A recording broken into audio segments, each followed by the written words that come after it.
Right, I think we're good to go.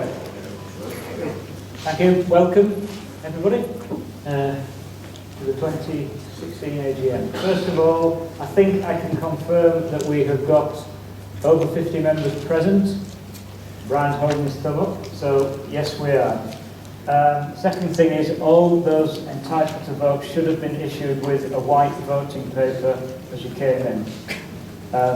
One of the votes that we will take this afternoon, and one of the resolutions requires a 75% majority of those that are able to vote, including the postal votes which Mike has required. So we will be asking for a couple of tellers at that time. So if you're prepared to do that, we'll ask for tellers at the time. The other votes will be simple majority. If we're in any doubt as to whether there's a majority, Mike will make that call and we'll ask for a count of votes. I talked about the induction loop already. This has been videoed, as you see, so that it will be available to members who aren't able to attend on the website in due course. Mike, is there anything I've forgotten? Okay. Yes.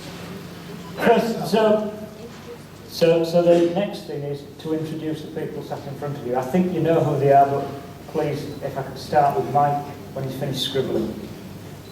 I'll be doing a lot. Mike Riley, Company Secretary. You're going to have to use the microphone, otherwise it won't be picked up on the induction loop. You don't switch it on, Carol Regan, I'm the Trader Coordinator. Colin Sly, Treasurer. Good afternoon, Mark Rennie, Technical Director. Byron Smith, Show Director. My feet are killing me, so I'm not going to stand up. Sue Bradley, Bulletin Editor. Brian Dominic, Vice Chairman. One thing that Alan probably didn't realise, we have to say hello to our American brethren who are in the middle of a fortnight's tour of narrow gauge railways and have come here. Thank you, gentlemen.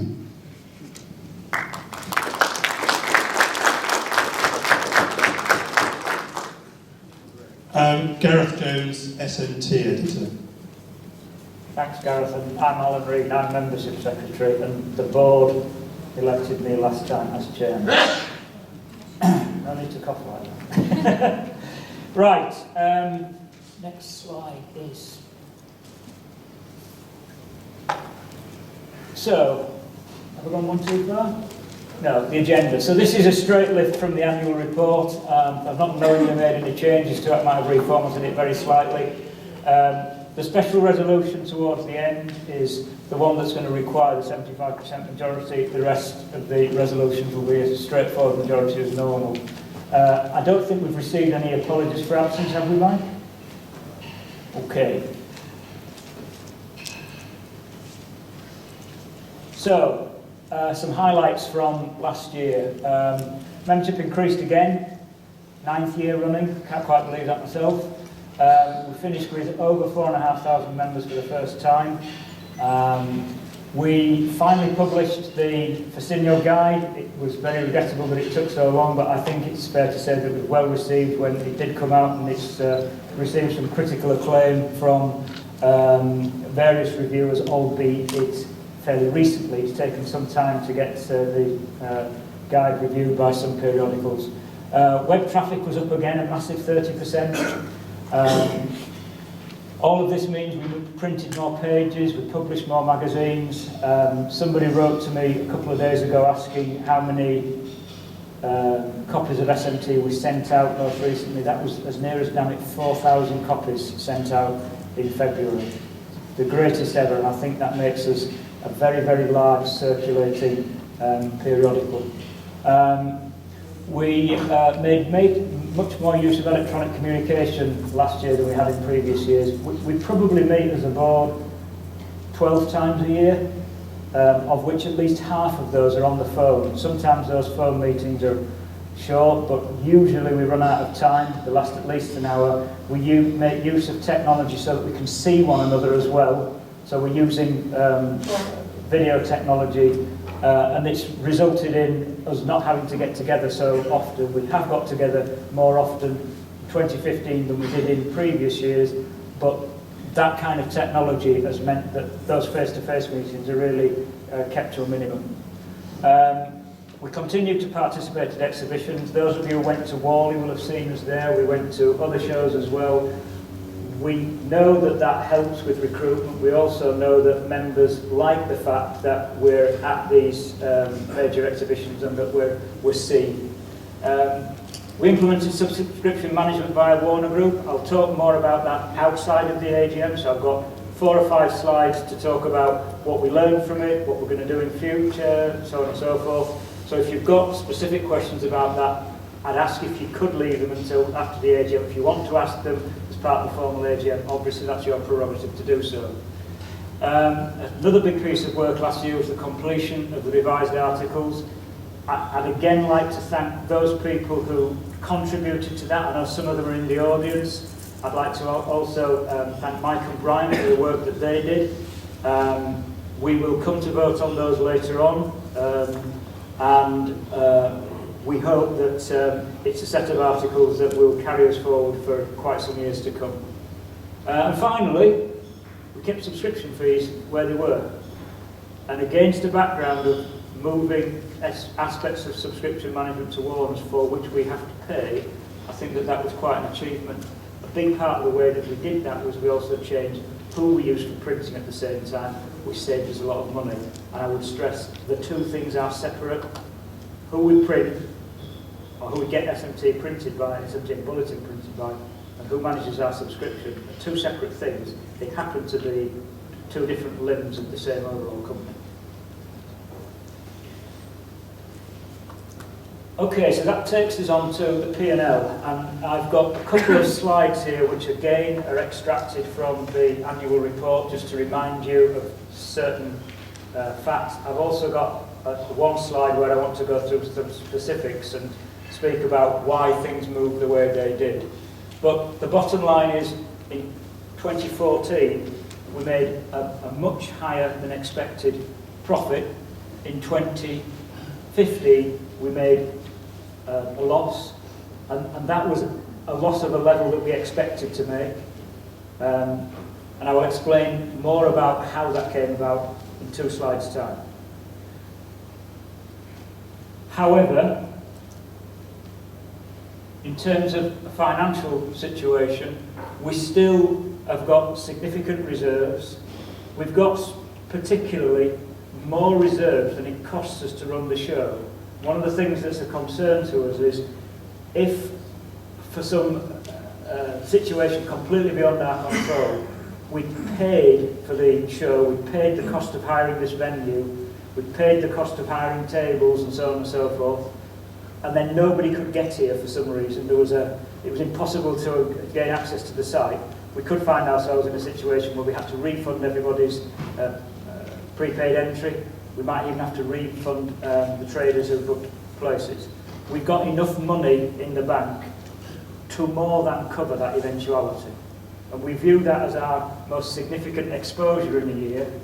And one of the reasons why we will maintain a healthy balance is so that we've got that, that parachute should we ever need to use it. We can't think that we will, but we think that we need to be covered. So a slide then on how we came to make a loss in 2015. And first of all, I'd like to remind you of something I said a year ago in this room. I said that we had not seen certain costs fall into our 2014 P&L and that they would fall into the 2015 P&L. And I said that because of that, we would expect to make a loss in 2015 anyway, because we would carry those costs forward. And I think I also said that we expected the Festinian Guide to come up, which would be an additional benefit to members and would be costly to print and costly to make. And that basically was what I said at the time. I just wanted to remind you of that. I don't want anybody to think that this court is unawares. This was something we expected to happen and we prepared for. So, a bit small is this, I hope everybody can see it. So, the underlying growth in the revenue last year was distorted by Victory. Remember, we got all of that income from members from the 260 17 members who bought the victory kit, which had got to go through our books. And so what that did was it increased our revenue for the year by a significant amount, and that was always going to distort things for the following year. So it added £41,800 to our turnover, and when you see therefore a huge shift in turnover year on year, recognise that our turnover last year had got all of that victory activity in it. If you take that out, you'll see that the underlying trend is of growth and of modest growth. We're not looking to grow the association hugely, we're looking for sustained growth, and that's what we had if you took victory out. I've mentioned also the late invoicing of November S&T and Bulletin. That happened because it got delivered to us all, if you remember, shortly before Christmas. That meant that the charges from the post office for mailing didn't hit us until January. The charges from WPG who printed it and NRG who distributed it didn't hit us till January. And the advice of our accountants was, as we didn't know exactly how much those invoices were going to be, not to include them or not to assume what they would be and put a provision for them in the accounts, but to notify members at the AGM that this was going to happen and to take the actual amounts into 2015. That's what we did. So you see there a significant amount of money involved, and that accounted for about 73% of our loss this year. So a very substantial portion of our loss was because we carried printing and distribution costs from 2014 into 2015. Production and delivery of the Festinho guide, that added nearly 11,000 of cost to 2015. That was planned. We said with our significant balance of 73,000 in the bank that we wanted to find ways to feed some of that benefit back to members, and the Festinho guide was a way of doing that. We increased travel last year. I went to Warner's, they're in Bourne in Lincolnshire. It's a round trip of about 120 miles from where I live. I went there very, very regularly as we ran up to the migration of subscription management to them, and very frequently afterwards. And I went there several times beforehand during the evaluation period. I'm still going regularly. I'm going once a month, and I plan to do that probably for the next 6 months.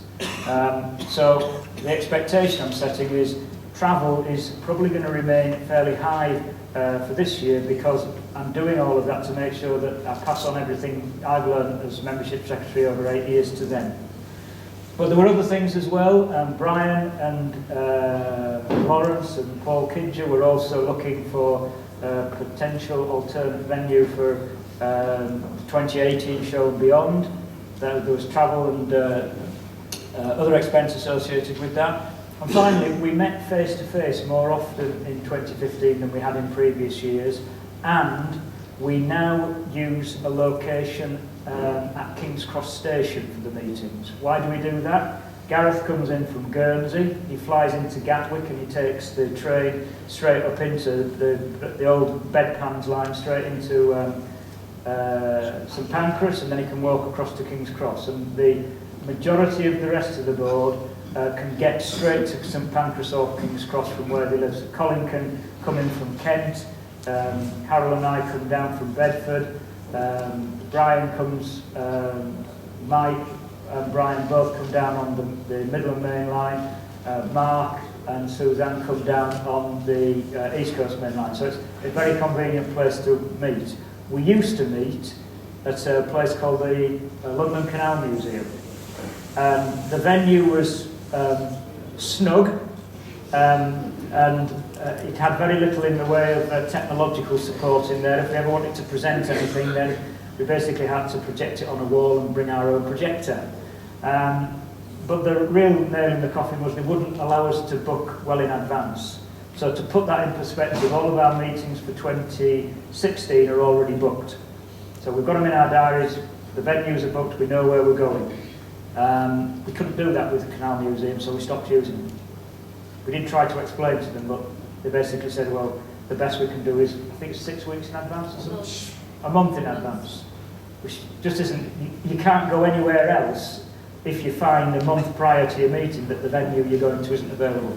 So that increased the cost of the venue that we use. It's more costly than the Transport Museum, but it's a much better venue. We have, I think, much better quality meetings because we're in a purpose-built room.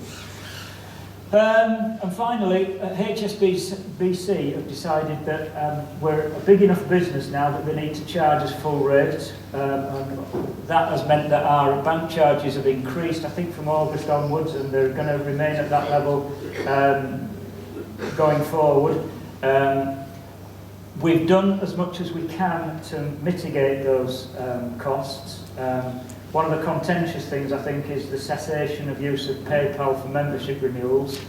One of the reasons we've done that is a PayPal renewal costs us so much more than a renewal using a credit or debit card. And I have to tell you, if you renew using direct debit, then it costs us nothing at all. And measures like that have been taken to try to keep our bank charges, our overall banking charges, as low as they can be, but they're going to be higher than they used to be, and that's a fact of life. We are the size we are. So, we believe that our underlying financial position remains healthy. We feel that we're in control of the Association's financial destiny. We understand what's driving the changes in our costs, and the decisions we've taken about how we spend our money, we think are the right ones and in the best interest of all the members. But I think I'd stop at this stage and ask if there are any questions specifically about the accounts or the financials, because the next thing we need to move to is accepting them or not. My name's Andy Cooper. Hang on, Andy, can you wait for a mic? Can you... We'll give you a mic. We'll give you a mic, Andy. Go on. Brilliant, thank you. Could you just say a little about the Note 5 on debtors, please? That'll be something you need to speak to Colin. So it was Note 5 on debtors. Right. Yes, I'm with you now. Sorry, my apologies for that. Debtors, the trade debtors are those that owe us. Sorry. The trade debtors are the suppliers who owe us money, which will come to us in next year, and there's also VAT recoverable on that of £2,333, and then other debtors are other monies that are due to us in that respect. Like what, please? It's £14,000 of debt. Yeah. Who are they? Well, it's probably quite a long list. What I can do is I will put something on the website and a note in the magazine if necessary to confirm what those figures actually relate to. Thank you. Okay? Could I ask a question? Is one of those things that we, because our subscription year is carried across financial years, do we carry any of, or I know we carry some of that income from one year to the other. That's one of the things that happens. And I think also because our payment terms, we may not have received in one year's revenue the income that we're expecting from people who've advertised in the magazine. But anyway, if we provide that detail later, will you be content with that, Andy? Yes, thanks. Okay, thank you. Any other questions? Yes. Jen, could you please give us your name and your membership number, please? Tim Stephen, 5578. Yeah, as in the previous question, I was interested not so much in the names and numbers of the debtors, but the sort of categories that I think we sort of halfway to an explanation. But anyway, no, my question was, can you give me just a couple of quick figures about the profitability of the show, like the turnover and the net figure? I don't think it's in the accounts anywhere, unless I missed it. It's not in the accounts. I thought that was something I put into a previous chairman's column, but this is from memory, I stress. The show last year made a profit. From memory, the profit was in the order of a couple of £1,000. About £3,000. On the turnover of roughly? I can't remember. The turnover was between £30,000 and £40,000, but I'm afraid I can't remember the number specifically. Unless you've got it readily to hand, Colin, I think it's something we'll have to provide later. If you wish, I can put a note in the magazine again. Yeah. On the website.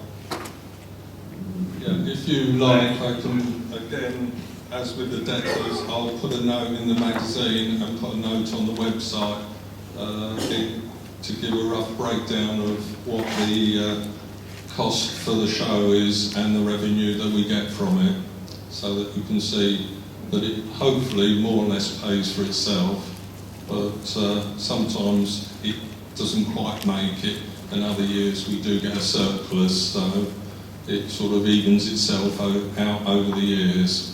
Okay, thanks very much. I was hoping perhaps the show organiser might have it in his head somewhere.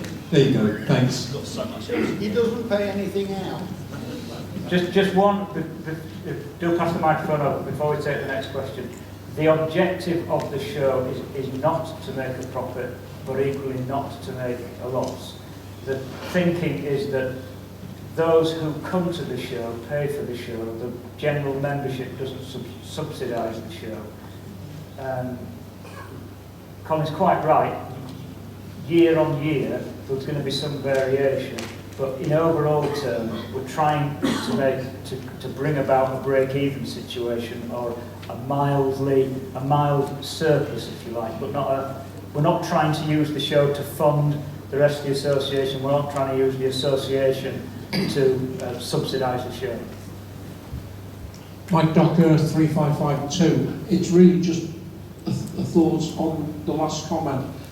As Colin has agreed to put the information in the magazine, the May magazine's out now, it's going to be the August magazine before. No, you're wrong, Mike. The May magazine hasn't been produced yet.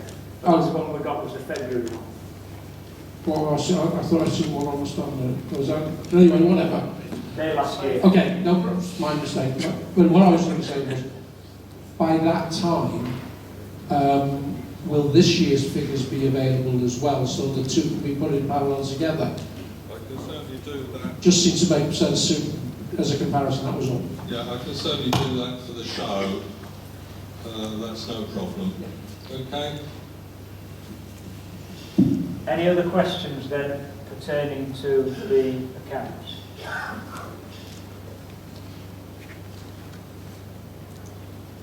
Okay, so we move to the resolutions, and the first resolution is therefore the adoption of the annual report and the accounts. So for this, I'm going to need a proposer and a seconder. I will need your surname and your membership number in each case. So Mike Docker is the proposer for the annual report and accounts. Could I have a seconder? And the seconder is Keith Buckledge. Keith, I can't remember your number. 709. 709. 709, thank you. When you're ready then, Mike.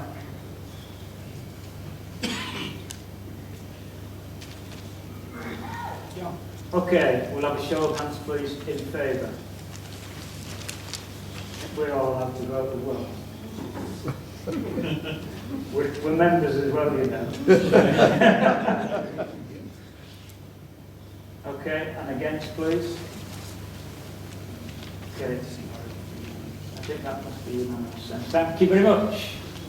Right, and now the election of directors. So now you get your chance to change the team if you want.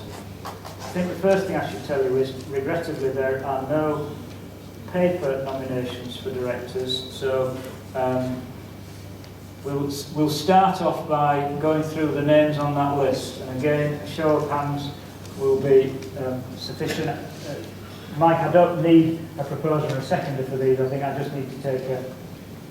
No, we do with proposers and seconders, please. We want proposers. So, I'd like somebody to propose that I be re-elected as a director. Mr. Shields. 4997. Thank you very much. Now we've got Jeff Lumsden at the back. All right, in favour. I won't vote on this one.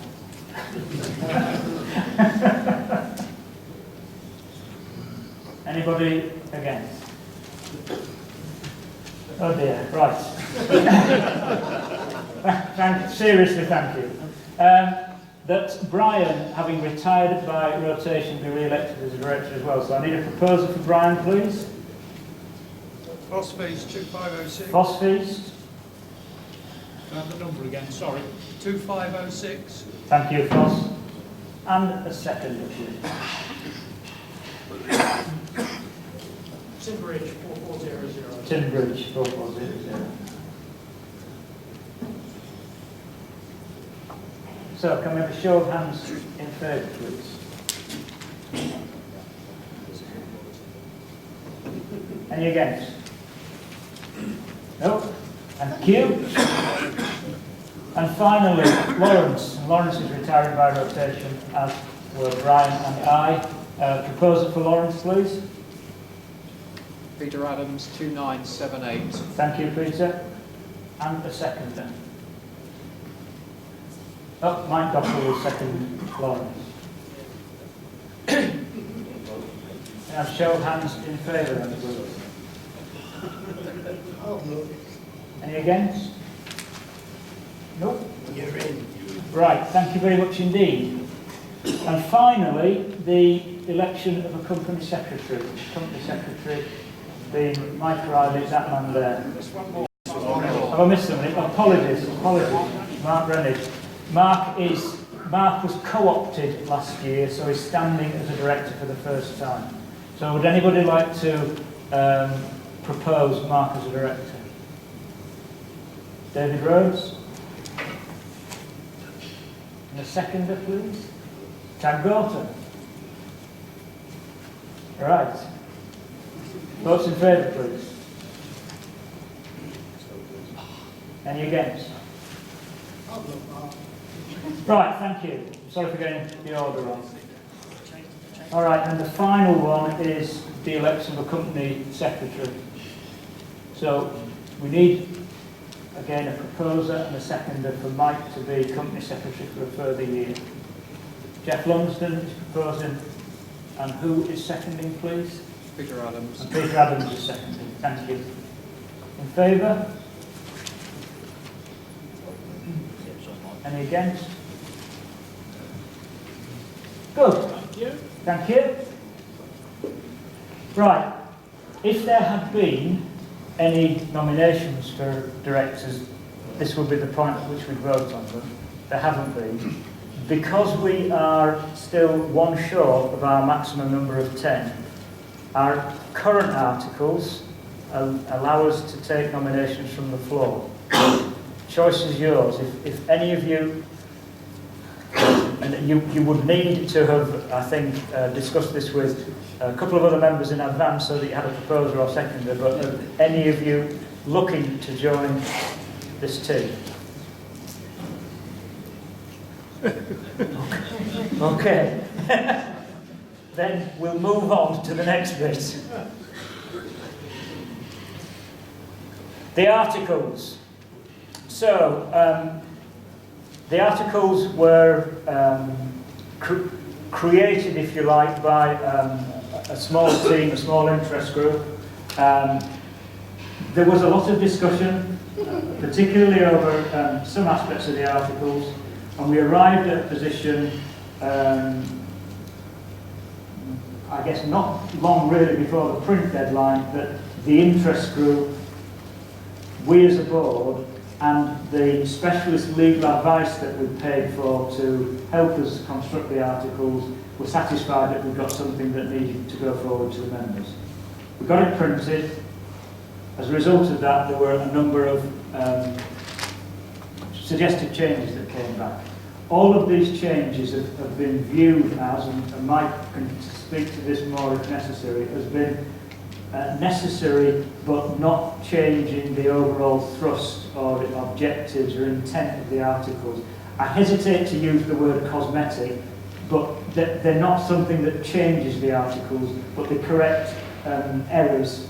They typically, there were cross-reference errors, I think there were one or two grammatical errors as well, things of that nature. So first of all, these are the first of them, and Mike has either highlighted in red where words have been changed or added, or has highlighted where renumbering has occurred.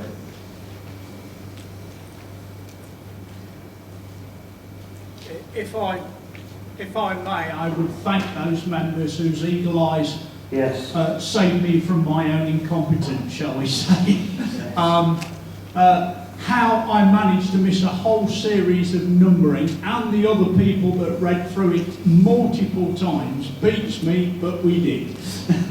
And I'm grateful for those members that spotted it very quickly, and hence those small number of minor amendments that we put in front of you. Okay, and the second page of these. Excuse me. Yes? There's an error. There's an error, Tim. The second one down, it should be to the right. Yeah. Tim Ryan.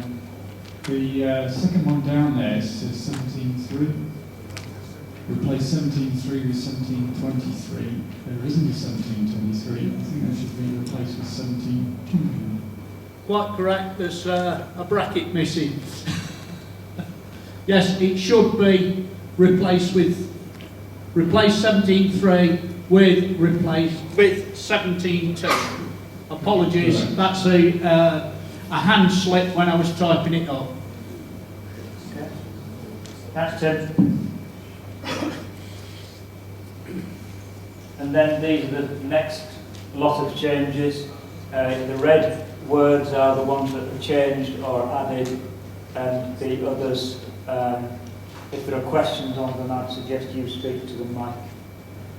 But I think none of them make changes to the trust. It's purely that we tried very hard all the way through to make it gender neutral, and we've managed to miss one, which is the one that we've corrected there. So it doesn't change the sense of the clause or the intention of the clause, it just makes it gender neutral.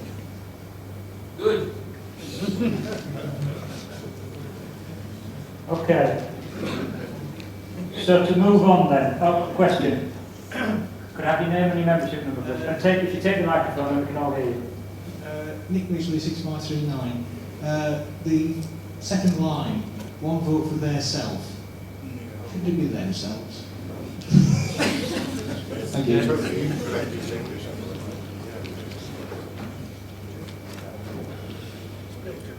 Okay.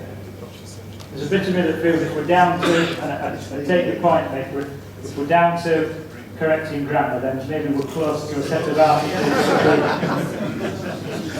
Right, I'll take my life in my hands then, and we'll move on to, the special resolution. So, it needs 75% of those voting we will need to count, so you'll need to hold your voting slips. We need your voting slips up. We need tellers, and I prefer to have 2 tellers from the floor. Anybody want to volunteer to be a teller and count votes? Sir, go back to Mike Binder, 8594. Okay. And Mike Docker has also volunteered to be a teller. So, guys, if you could stand up so that you can see. What I suggest, Mike, is you count that block, you count this block. Okay, so the special resolution is that the revised Articles of Association be adopted.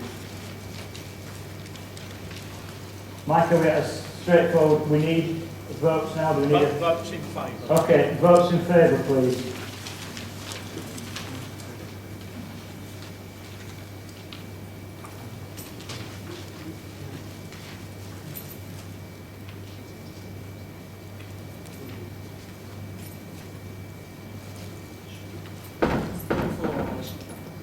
Have we been counted at the front here?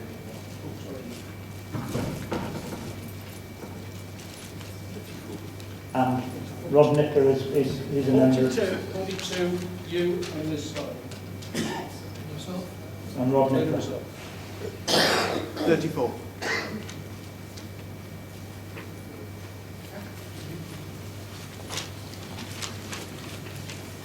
Right, against.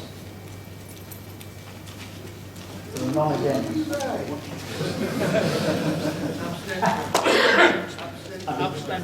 Any abstentions? No abstentions. Mike, I think we can judge that the articles have been accepted. Thank you very much, and once again, thank you to the people who contributed to this, both in its creation and as we've run up to this vote. Thank you.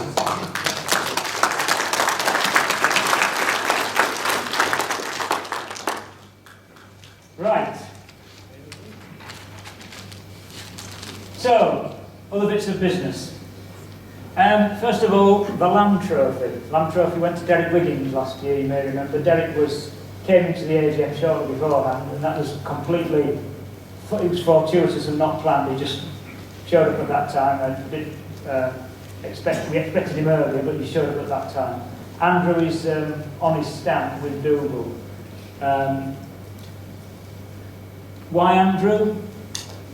And why the second person on that list? I got a letter this week from a new member. He said, "Dear Alan Regan, don't worry, recognising how busy you must be on behalf of the association, I don't expect a reply. I just want to tell you how impressed I am by the publications of the association." And the letter goes on, it's up here for people to look at. Members, old and new, really value what we publish.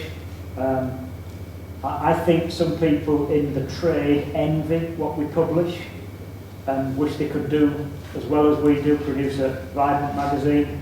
We've been doing that for years and years. Andrew did it from May 2008 to 2014. You remember he stepped down from the board in December 2014, and this is really our first opportunity to recognise the contribution he made. So I'll be wandering along with the Lamb Trophy and embarrassing him on Dougal, and hopefully Rob will get a decent picture of that so we can put it into the magazine. I'll be doing that. Don't get ahead. I'll try not to get ahead. But the other thing we want to do is recognise Tag. And Tag served for many years also as editor. I think that the other thing he did was he took the magazine from being, I think in those days Tag, it was part colour to full colour. That's right. And that wasn't an easy journey. It wasn't something that got immediate support from the rest of the team around him, but he worked particularly with the treasurer to get that through, and the magazine's gone from strength to strength during that time. And when Tag stepped down, he continued to support the association from a new pulpit, if I could put it that way, and also supported the association on the emerging social media that were coming along at that time. For all of those reasons, anyway, Tag, as I'm sure you know, has recently now stepped down completely from Garden Rail, and in that sense, I guess, Tag, you're a fully retired person, or will that never exist in your case? Sort of. Anyway, the board has decided that we'll make Tag an honorary member.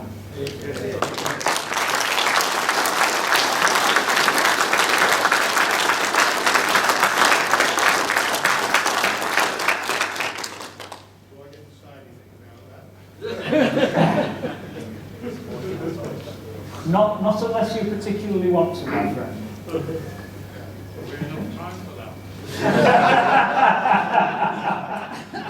Okay. The Yorkshire faction, it's very difficult. Yes, I can see that they've got you surrounded. Okay then, so we're at items from the floor time. And as I stressed, the two more things that we're going to cover outside of the formal AGM, but I hope you'll stay for them. I'm going to talk a little bit about the movement of subscription management or most aspects of it to Warner's. Brian's going to talk about the search for a potential alternate venue for the 2018 show and beyond. So, any other items from the floor? Okay, let's start off with John. John Wenlock, number 3. Number 3. Thank you. You're welcome, John. As you know, or maybe some of you don't, but you should but know by now, I am writing a definitive history of the association and the development of 16mm modelling. I would appreciate any old photographs or any interesting items, snippets of information, anecdotes, naughty stories, anything that might be of interest to the membership at large. I do have an email address which I believe is in the membership list. If you're not familiar with such technicalities as computers and such like, you can write to me, or you can have a chat with me later on. I'll be wandering around in an aimless way. So just remember, what you might think is totally rubbish to another person might be an amazing, humorous, exciting, incredible little story. Anything of any interest like that, it's grist to our mill. And I'd like to thank you all in advance. Thank you very much.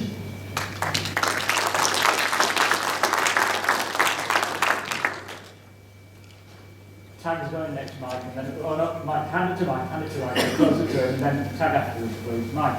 Hopefully very quick. I don't believe we've ever had a windscreen sticker to put in our cars. Oh, windscreen sticker? Yeah, of the association. And now we've just changed our logo. Surely that would be a good time to do it.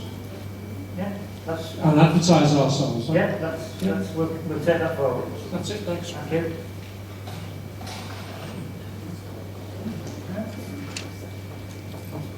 Tag Walton. 1352. Is that your age, Tag? I'd just like to say I'm gradually amassing quite a reasonable collection of old pictures, old catalogues, very elderly magazines of various sorts, and that's for use by anyone within the association. It's taken a lot of sorting, but certainly I can liaise with John and I can bundle up on Dropbox for him. I'm sure he'll be very happy with that, being a technical wizard. Or I'll send him stuff on disk and pick his own stuff. But also, if you have any old photographs, particularly of early members, such as the one next door to me,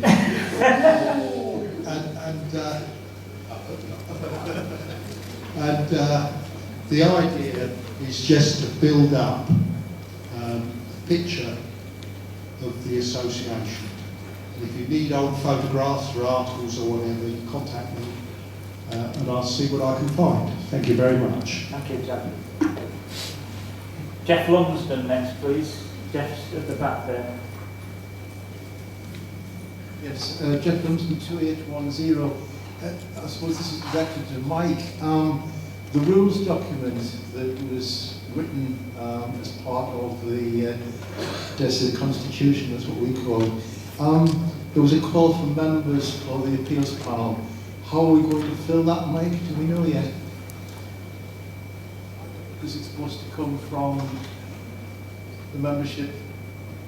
We need to do that. I wasn't being so presumptuous as that the Constitution would be passed with the overwhelming majority that it was, with which I am very, very grateful, believe me.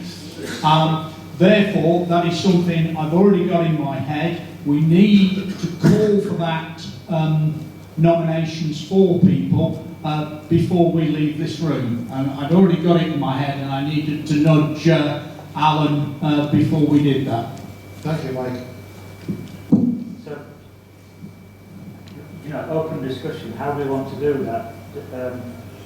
you could argue that the group of people with the keenest interest in the running of the association are in this room, but equally there are some people with keen interest who just may have been unable to get to the meeting. Correct.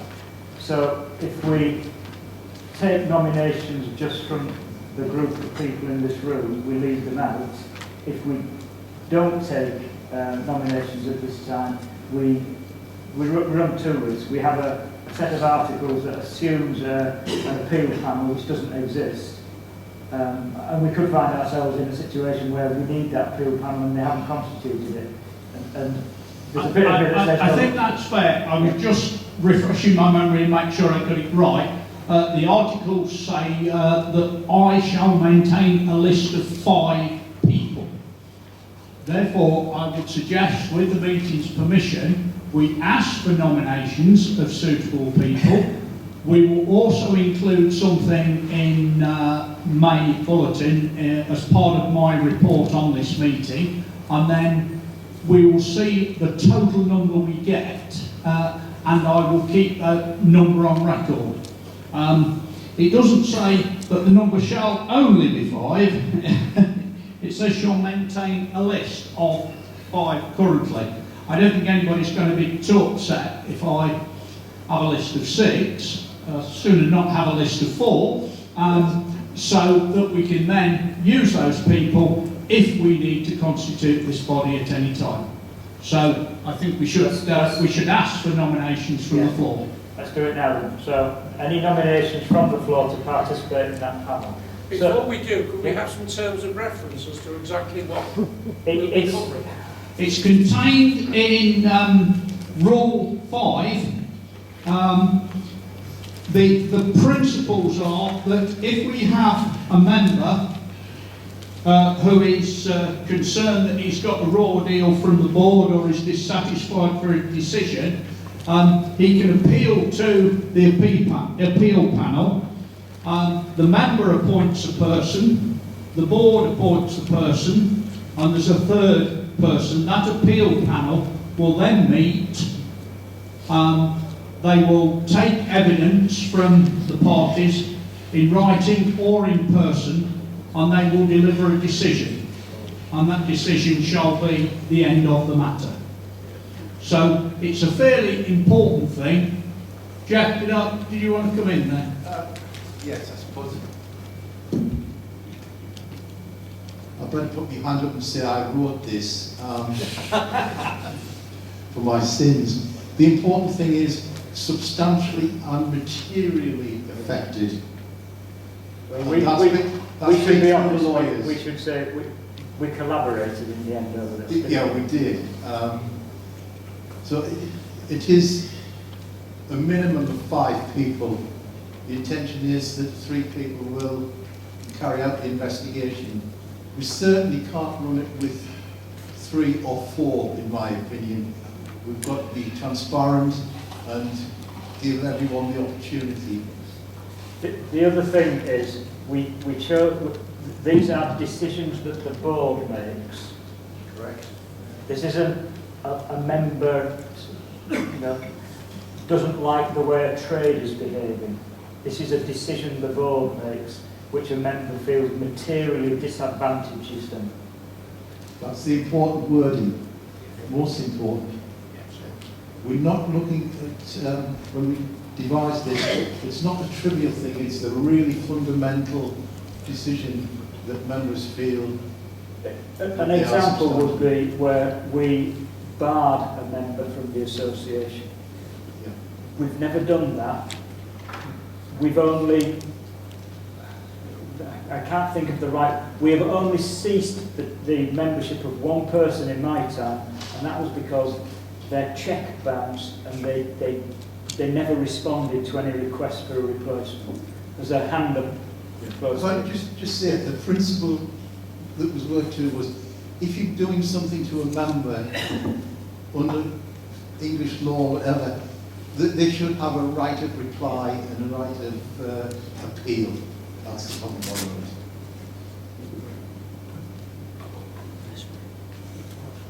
Nick Canfield, 7381. it's the actual problem we have at the moment in that nobody knows what they're being nominated for. So could we just put 5 or 6 names in now, temporary, for time to go through the website and the magazine and people know what they're signing up for? Hopefully nobody is ever going to be called on to do this duty, but there we go, it has to be there because you put it in the Constitution. Yeah, the articles, and there are copies of the copies were available when you came in here. The copies you can take. Towards the end of the articles is are the rules, and the appeal tribunal is Rule 5. It starts on page 3 of the rules, if you like. Yeah, by all means, familiarise yourself with that afterwards. And I think if you put your name forward now and you decide, having read through it, it's not for you, then you can always withdraw it. But we are. Okay, so any names? Right, we've got David Rhodes and Tag Gorton. Oh, we've got some more. We've got John Alton. I've missed one. Ray Castle 2496. Andrew Walker 4159. I missed one out after Tag Gorton. Tag Gorton, David Rhodes, John Alton. John.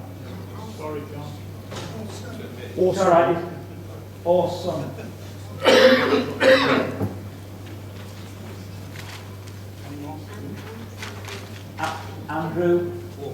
Andrew Walker.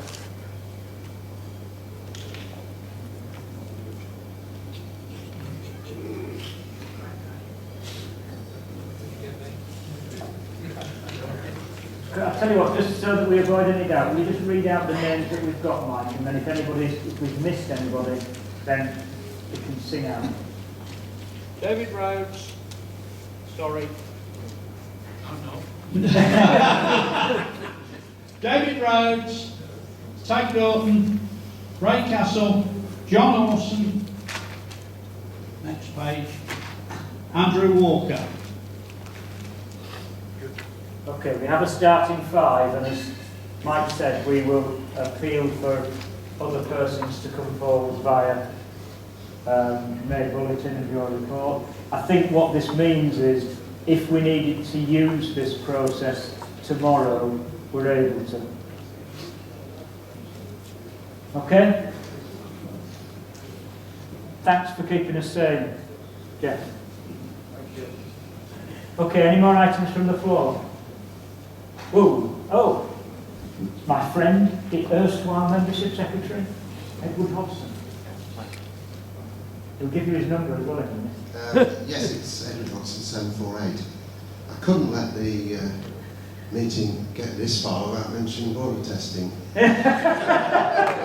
He threatened to do this. Well, I've heard the excuse now because it's Rule 4, isn't it? The association are going to appoint boiler testers. I wondered if you'd like to, the technical director perhaps might update us on any current trends in this scourge that's subjected to.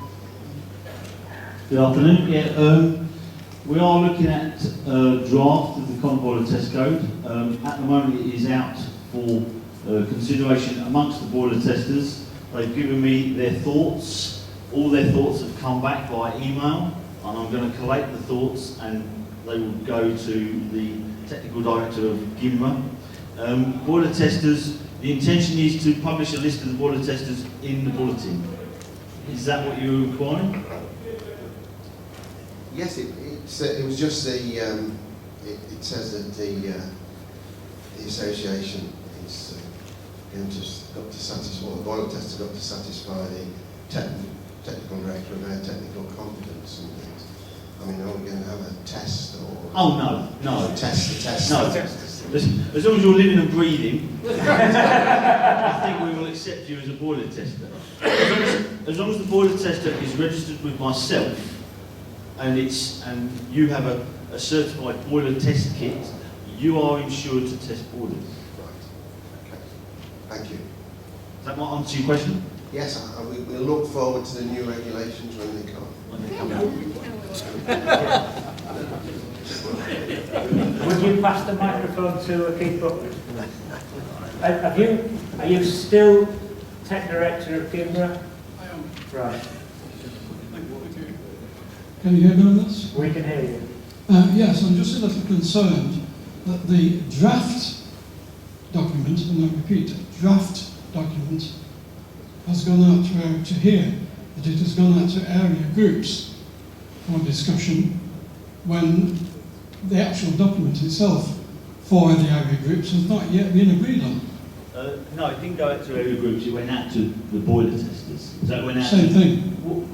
At this stage, our stage it's written at, it is not ready to go out to the boiler testers. It went out to the boiler testers for their comments, and that was it went out with an email, and the email asked for their comments on the boiler test code, and we said it would not be implemented until we had all their comments back, and then we would send their comments to yourself for your approval to amend the common boiler test code. It's not being put out officially, and it's not going to be put out officially until Gilmer and ourselves can agree on that test code. Yes, but I still think that's jumping the gun. Because until you and your colleagues on the board have looked at the draft document, picked up any errors or problems that they can identify with it, and then we correct those, we make amendments that we feel are necessary, then the amended document will go out to all boiler testers in both associations for their comments.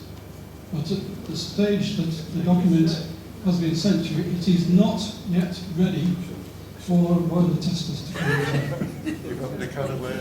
Well, I think that may be the case, but if that's what... We sent out to the boiler testers for their comments in good faith. We said to them, it's not set in stone, we haven't agreed on anything, and we were asking for their comments Yes. on the draft. My initial correspondence with you did make it clear that it was for your consideration, not at this stage for the boiler testers. So the initial task was to read through that document, pick up any errors that were immediately obvious to you, discuss that with your colleagues, and then we would produce a refined draft, which would then go to all boiler testers of both associations. It is not, in the present format, ready for boiler testers. Just before we pick up, it rather sounds at this stage that we, a number of us need to speak, because as Mark said, it was done in good faith. If we've made a mistake, then it wasn't with malice aforethought, it was a mistake. So let's talk about that. I'm not sure that the AGM is necessarily going to be a very useful forum in which to discuss it. Suggest the board considers it tomorrow initially at its meeting. Yeah, we're meeting tomorrow morning, so we can consider it there. Mike, you wanted to make a point? Well, I was just a comment on what Keith had said, that was all. Right, go on. Very Keith, I'm not trying to pick holes, but surely it could be argued that Mark actually consulted with colleagues who happened to be the boiler testers because he just wanted to pick their brains. Well, it was informal. Yes, but that's a second stage further down the road. Well, if it's done formally, yes, but this was for what's being said, I knew nothing about this before today. Purely on an informal basis, just to say, as you would. You're in the dark, I'm in the dark, and I wrote the damn thing. Well, I do think that this is something that is better discussed between a small number of individuals.